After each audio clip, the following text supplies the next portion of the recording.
여러분 안녕하십니까? 오늘은 2월 10일 금요일입니다. 더 깊은 연구를 위해 우리가 한 주 동안 배웠던 말씀들을 좀 더 세부적으로 생각해 보는 그런 시간을 갖도록 하겠습니다. 우리 다 함께 기도하고 말씀 연구 시작하겠습니다. 감사하신 아버지 하나님, 오늘 아침 또 주님께서 우리를 깨워주시고 또 하나님의 말씀을 듣고 또 묵상할 수 있는 시간을 허락하셨음을 주님 감사드립니다. 주님 이 시간 한 주 동안 우리가 다루었던 여러 성경의 인물들을 통해서 우리가 다시 한번 정리하는 시간을 갖고자 합니다. 주님, 이것이 배움으로 끝나는 것이 아니라 우리 삶 속에 실천되고 실현될 수 있는 그러한 주님의 말씀이 되도록 인도하여 주옵기를 예수님의 이름으로 간절히 기도합니다. 아멘. 여러분 오늘 이 90페이지 교재에 있는 이 말씀에는 두 인물에 대해서 특별히 요약하고 있습니다. 우리가 잘 알고 있는 가장 유명한 인물 중 아브람과 또 모세에 대해서 부조와 선지자 말씀 두 말씀을 찾아서 이야기를 하고 있는데요. 이 말씀들을 통해서 우리가 한번 그들의 삶에 대해서 다시 한번 좀 생각해 보도록 하겠습니다. 첫 번째는 아브라함입니다. 하나님께서 당신의 백성들에게 약속하신 유업은 이 세상에 있는 유업이 아니다. 아브라함은 지상에서 발 붙일 만큼도 땅을 얻지 못하였다. 그는 막대한 물질을 가지고 그 물질을 하나님의 영광과 이웃 사람들의 행복을 위하여 썼다. 그러나 그는 이 세상을 그의 집으로 생각하지 않았다. 주께서 아브라함을 부르셔서 우상 숭배자들인 그의 동족을 떠나게 하시고 가나안 땅을 영원한 유업으로 약속하셨다. 그러나 그의 아들이나 그의 아들의 아들도 그것을 얻지 못하였다. 아브라함이 그의 죽은 자를 위하여 매장지를 필요로 하였을 때 그는 그것을 가나안 사람들에게서 사야 하였다. 약속의 땅에서 그의 유일한 소유는 막벨라 굴 속 바위를 잘라낸 무덤뿐이었다. 여러분, 우리의 삶이 이렇게 좀 허무하게 끝난다면 우리가 이 세상 삶을 생각할 때요, 허무하게 끝난다면 그리고 그것이 우리의 마지막이라고 한다면 우리가 믿음이 없이는 이것들을 받아들이기가 힘들 것입니다. 정말 세상 사람들처럼 더 많은 것을 누리고 또 자손에게 나누기 위해서 정말 물불 가리지 않고 일하게 될 것입니다. 또 남을 해치고서라도 그것을 얻고자 노력할 것입니다. 하지만 우리가 말씀에서 배운 것처럼 그에게 주어진 것은 이 세상의 삶은 나그네 삶일 뿐이다라는 확고한 신념이 있었다는 것입니다.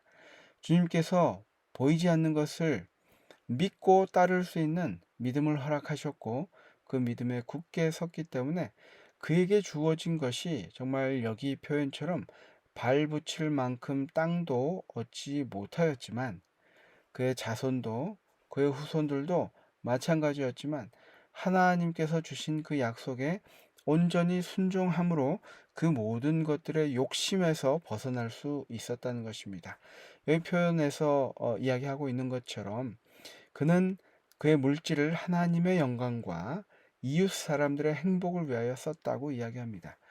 그가 가지고 있는 하나님께서 허락하신 것들을 그의 영광과 그의 안락을 위해서 쓴 것이 아니라 하나님의 영광 또 이웃의 행복을 사용했던 이 아브라함을 우리가 기억해야 할 것입니다. 또 두 번째 인물로는 모세에 대해서 이야기하고 있습니다.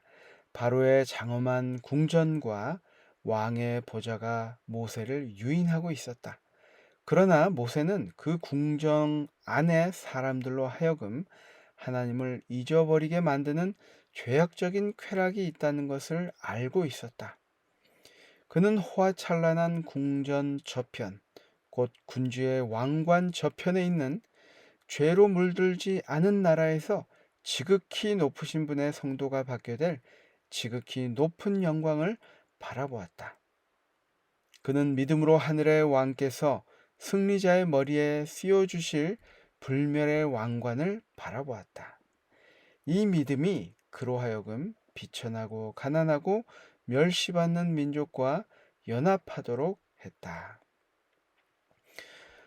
내가 어떤 그룹에 속하고 싶은 이유는 그 그룹이 나를 좀 더 가치 있게 만들어 줄 것이다 라는 생각 때문에 내가 거기에 조인을 하게 됩니다. 뭐 세상에는 로터리 클럽도 있고 어떤 돈을 가지고 있는 사람들만이 조인할 수 있는 클럽도 있고 여러 클럽이 있을 것입니다. 교회도 어떻게 보면 그래서 더 문화적으로 우위에 있고 도덕적으로나 그 교회 다니는 사람들의 이 모습이 더 세상 사람보다 가치 있고 존귀해 보일 때 더 많은 사람들이 교회를 찾아오는 것입니다. 문화적으로. 그래서 문화 선교학적으로는 개발도상국에 더 많은 사람들이, 백성들이 교회를 찾고 하나님을 믿게 되는 그 이유 중에 하나도 바로 그러한 이유입니다. 그런데 이 모세는 그가 왕으로서 그의 궁정에서 평안하게 살 수 있었지만 하나님께서 다시 부르실 때 정말 멸시받고 천대받는 노예의 지도자가 되어서 그들을 구원하기 위해서 정말 이 표현대로 가난하고 멸시받은 민족과 연합하도록 그는 온전히 그를 헌신했다는 것입니다. 이것이 얼마나 어려운 일인지 우리가 다 짐작할 수 있을 것입니다. 그리고 그가 받았던 오해와 또 때로는 오해로 인해서 자신을 죽이려고 하는 정말 자신을 이해하지 못하는 무지한 백성들 가운데서 온전히 하나님의 명령이기 때문에 또 하나님께서 주신 그 보이지 않는 영원한 것을 보았기 때문에 그는 이스라엘 백성을 온전히 가나안 땅으로 이끌기 위해서 그의 모든 것을 바쳤던 것을 우리가 볼 수 있습니다.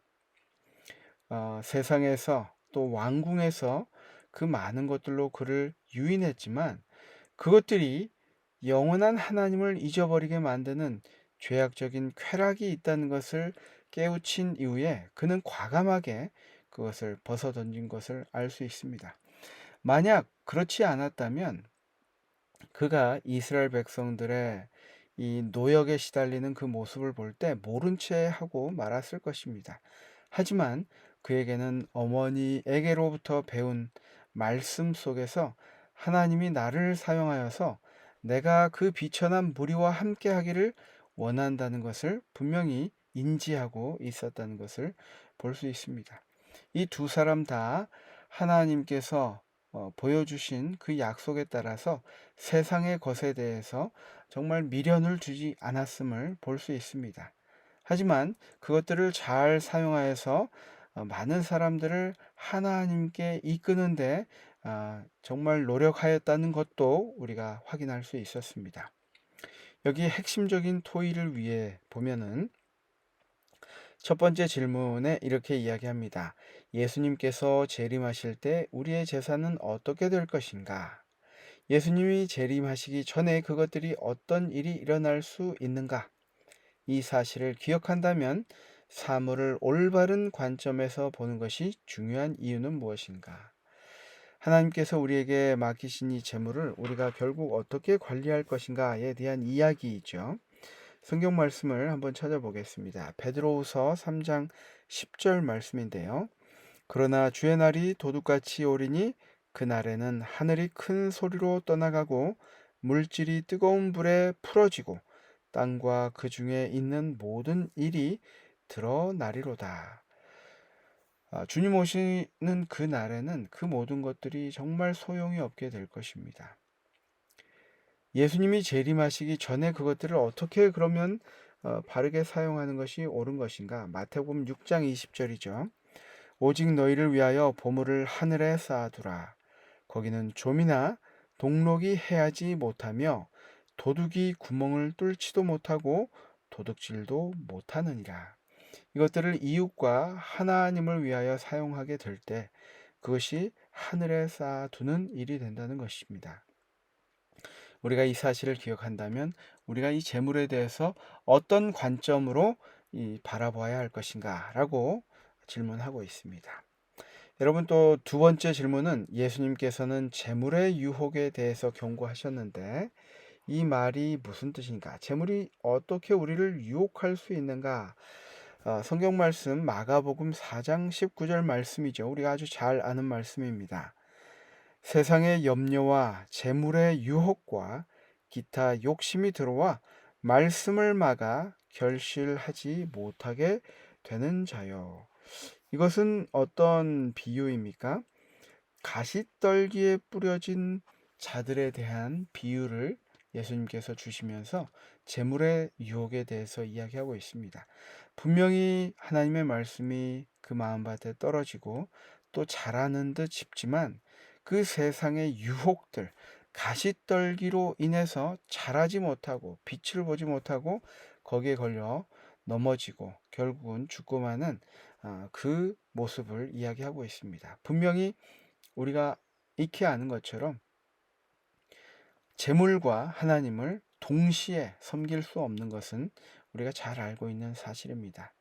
우리가 하나님을 먼저 선택할 때, 그의 나라와 그의 의를 구할 때 나머지 모든 것들을 하나님께서 채워주실 것임을 믿을 때에, 그 우선순위가 절대 굳건히 서 있을 때에 우리는 이 유혹에서 자유롭고 그 재물들을 통하여 하나님께 영광을 돌릴 수 있을 것입니다.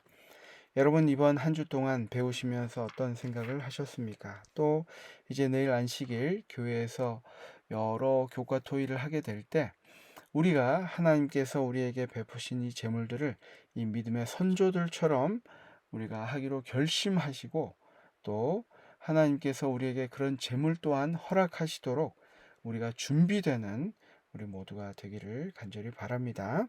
그러면 우리 기도하고 마치도록 하겠습니다. 감사하신 아버지 하나님, 지난 한 주 동안 여러 성경의 인물들을 통해서 그들이 어떻게 그들의 청지기로서의 삶을 잘 마무리하였는지 우리가 살펴보았습니다. 주님, 우리가 그러한 삶을 살기를 원합니다. 당장 이 세상에 보이는 것들을 위하여 사는 것이 아니라 주님 영원한 그 약속을 위하여 살고 그것을 바라보며 살기를 원합니다. 주님, 오늘 하루의 삶에 그 믿음을 실천하고 또 그 믿음을 실천함으로써 기쁨이 넘치는 하루가 되기를 원합니다. 주님 인도하여 주시고 함께하여 주시옵기를 예수님의 이름으로 간절히 기도합니다. 아멘.